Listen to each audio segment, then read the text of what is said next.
If you've taken trigonometry, then using these trig ratios will be review for you, but if not, it'll be some new information.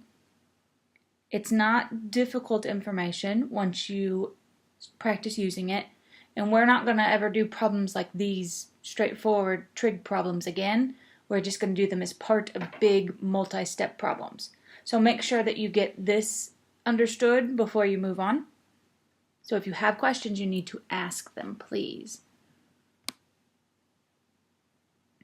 So in this problem, we're given one side and one angle, and we're asked to solve the other two sides. The first thing to do is to identify which side you know. And so since the 4 is on the longest side, that's the hypotenuse, and we're asked to solve for adjacent and for opposite. The easiest way for me to remember the trig ratios is SO katoa. SO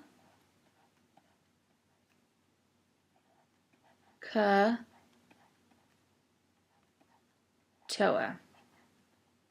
And I know that sine of theta equals opposite over hypotenuse. Cosine of theta equals adjacent over hypotenuse. And tangent of theta equals opposite over adjacent. Now, it doesn't matter which angle is theta.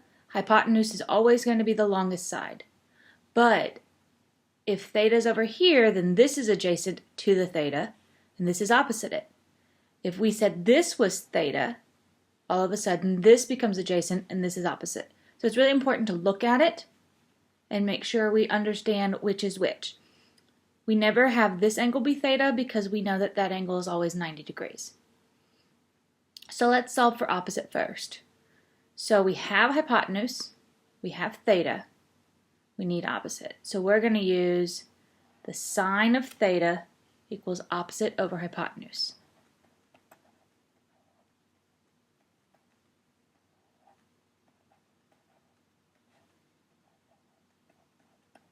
We see SOH, that's how we remember it.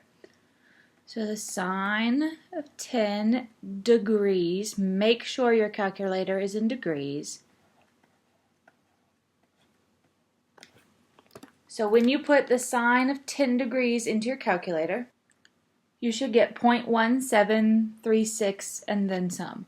If you're not getting that, then your calculator is in radians and you need to fix it.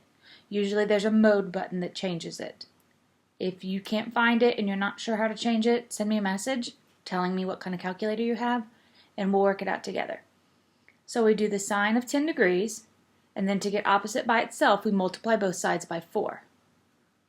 And I'm going to put that all onto my calculator at once. And we get 0.6945. Now in these, I'm not asking you to worry about significant figures because it would make these numbers very vague because I'm giving you a number with only one significant figure. So just give me 2 decimals for all of these. So opposite is 0.69. And now to find adjacent, that's A, we could use 2 things. We could use ka, or we could use this one. I suggest using the cosine of theta is adjacent over hypotenuse, because this one requires you to use a number that you generated. So if you made a math error over here and have opposite wrong, if you use this one, you're going to get adjacent wrong as well. Whereas you know that this 4 is correct. I gave it to you. So if you use this one, if they made a math mistake over here, it won't mess up this answer as well. So whenever possible, if you can use information that you know is correct, use it. And we do the same thing, cosine of 10 degrees times 4. And you get 3.94.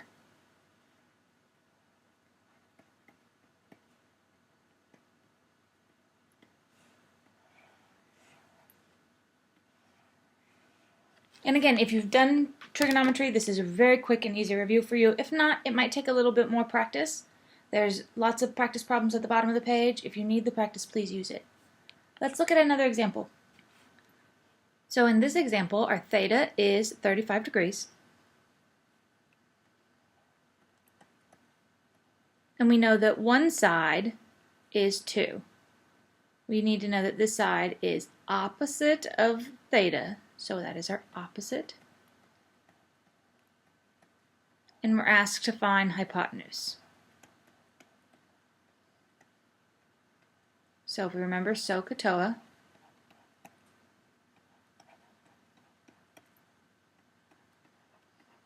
I need opposite and hypotenuse. So this one is the one that has O and H in it. So we have sine of 35 equals 2 over hypotenuse. Now, frequently students make mistakes in the algebra here and just solving for hypotenuse because you want to divide both sides by 2.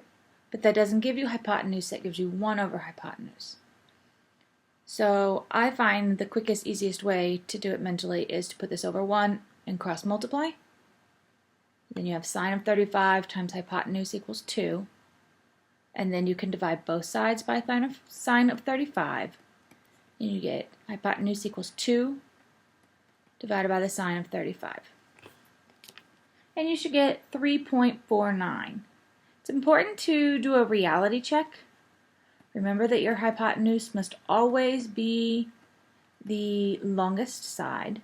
It's important to take a second and make sure your answers make sense.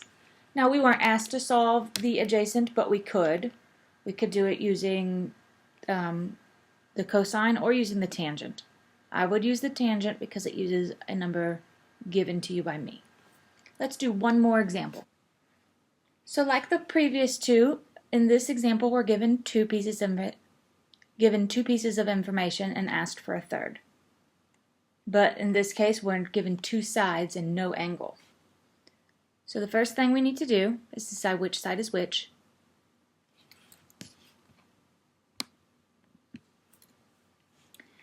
And if this is theta, then 6 is opposite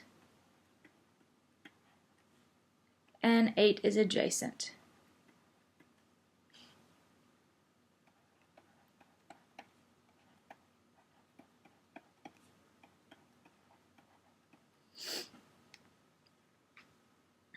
So if we want to find theta and we have O and A, we're going to have to use this one. So tangent of theta equals opposite 6 over adjacent. Now some of you will tell me that the theta equals 0.75, but that's not true. The tangent of theta equals 0.75. You have to do the inverse tangent. It's usually the second and then your tangent key. It looks like this. To basically undo this tangent. And to get the theta,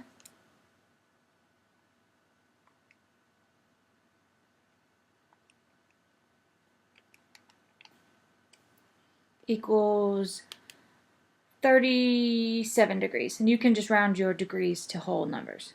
37 degrees. Now if I wanted to find the hypotenuse, we could use one of these other trig ratios, but that would be depending on this number being correct. Or we could just use the Pythagorean theorem and do a squared, 8 squared, plus 6 squared equals the hypotenuse squared to find the length of that side. If you feel like you need more practice with this, please try some of the practice problems in the link below and ask for help if you need it. This is an important piece of foundation for where we're going next.